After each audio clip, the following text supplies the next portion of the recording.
Welcome to Inside Mandy's Primetime Addiction with me, Mandy. Okay, so I know I have a normal formula, favorite episode, best moment, but there was just too many good season finales this week that we're just going to talk about season finales. Well, first it was the series finale with the following. This 2 hours, it was so good. It was so good. I mean, we start off with Mike's life being in jeopardy. We don't know if he's going to make it, and Theo's gunning for them. We don't know how he's going to attack. I was very surprised that he attacked through Gina to get to Ryan. I'm happy about this, though, because that means we got to see Gina one last time before the show was over. So I was and she was just incredible. She was so tough, and she protected her family through everything, and that was a very scary situation. But other than her wife being shot, they were okay. They made it through pretty safely. Well, as safe as you can get with Theo. And then Theo threatened Ryan to take his baby and basically raise him as a psychopath.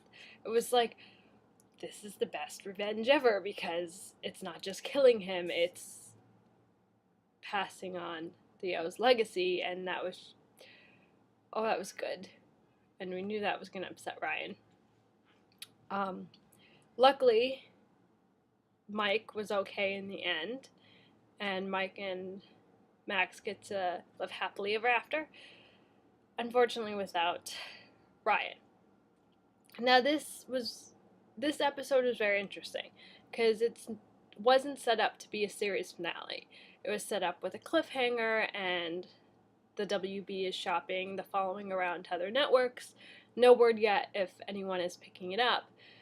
But it's interesting because it kind of works as a series finale, because it kind of makes sense that Ryan was never going to be done with this. There was always going to be a new psycho for him to follow, and that he finally realizes he can't keep his family safe, or the fact that he's the issue. When he's around his loved ones, they're always going to be a target, and even though that means him leaving his unborn child, he thinks that his unborn child will have a better chance without him.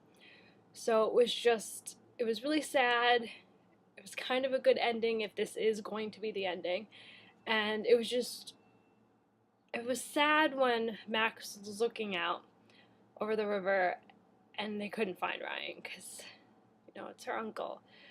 But then he came in with the hoodie in the hospital, and he goes to see his old partner, who turned out to be the mole, and, well, he's gone. He's just gone because he killed her. But he's going after a really elite group of psychopaths basically now. I mean, so part of me would like to see that, but I also like Max and Mike, and I don't feel like they're going to be a part of that, so I kind of feel like this is a good ending, if this has to be the ending. Supernatural also had an incredible season finale. 10! That's 10 seasons, and this was the craziest finale yet. Oh my god. And I'm a person who likes later seasons in a series, because once we know the characters, I feel like the writers can have a lot of fun. And they did in this episode. Crowley and Cass were working together. I mean, they're not teammates by any means, they're on the same sides, but they were working together, and I really enjoyed that, because I love both of those characters.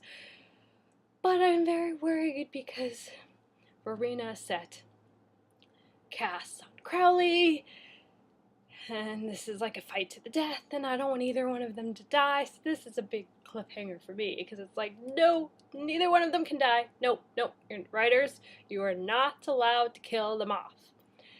And for Dean's story with the mark, this took some twists and turns, because he decided he was done.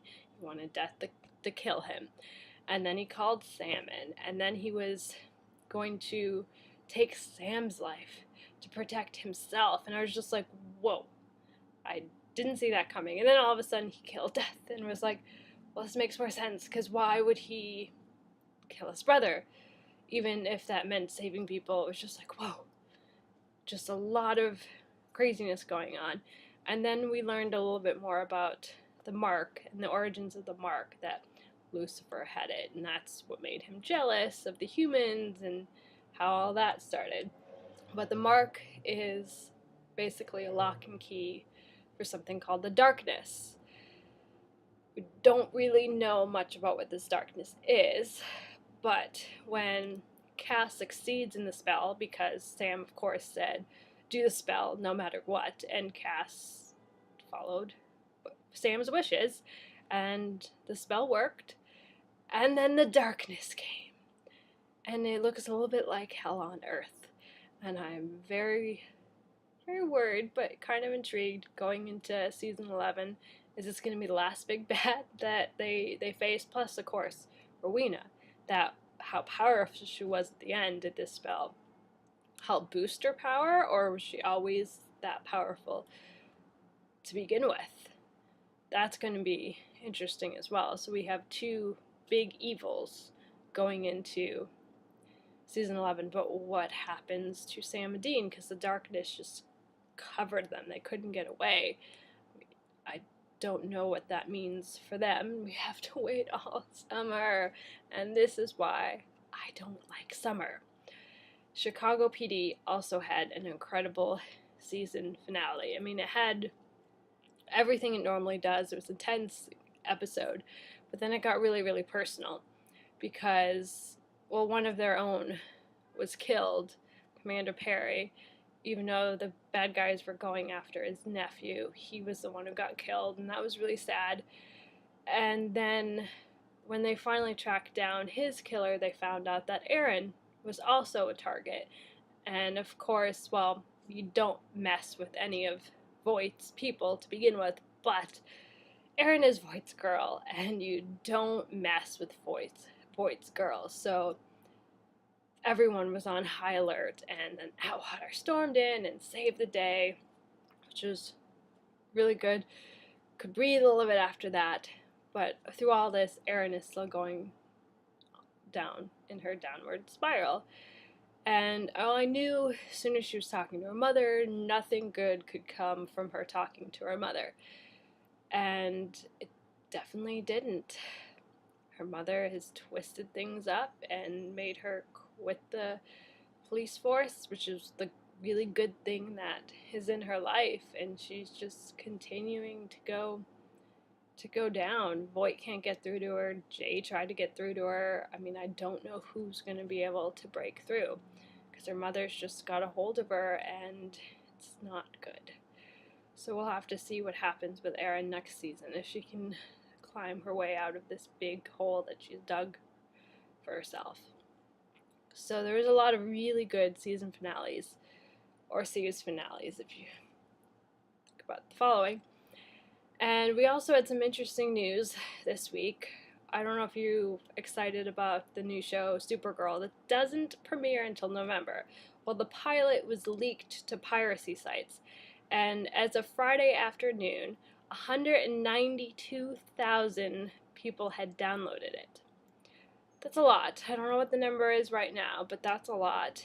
And Variety reported this, and CBS had yet to comment on it. So I don't know if they wanted to create buzz and they leaked it themselves, because that does happen, or if they're scrambling to figure out what to do next. It's going to be interesting to see how all these networks try to compete with this, because even with HBO, they made their service more readily available to people, and Game of Thrones piracy just skyrocketed. So I don't know how networks are going to tackle this, but it's definitely something we'll have to watch in the future. And with more and more ways that we can consume TV, it almost seems like, why is piracy continuing to go up? And then also, we are not going to get to see Mary-Kate and Ashley Olsen on Fuller House. How can you have a Full House sequel without Mary-Kate and Ashley Olsen? So that's a bit disappointing. Everyone else will be there, but they won't be there. And next week, I'm really looking forward to seeing Claire Holt in a new role. We've seen her as Rebecca in the originals for the last 2 years, and of course she started on The Vampire Diaries in that role. But she quit the original. She comes back occasionally, but she wanted to try new things. She was up for the Supergirl role. She didn't get it, but she is in Aquarius, which premieres on Thursday. So that should be really fun to watch and see how she tackles this new role that isn't a vampire. So let me know what you thought about the following series finale. Did you like it as a series finale, or are you hoping that another network will pick up the show so you can continue in Ryan's journey? What did you think of Supernatural? Do you think Cass and Crowley are going to be dead when we return? What about Sam and Dean? Is the darkness going to do something bad to them? What exactly is this darkness? It's just like black smoke. But could be demons. We don't know. So what do you think the darkness is? And what do you think of the Chicago PD season finale?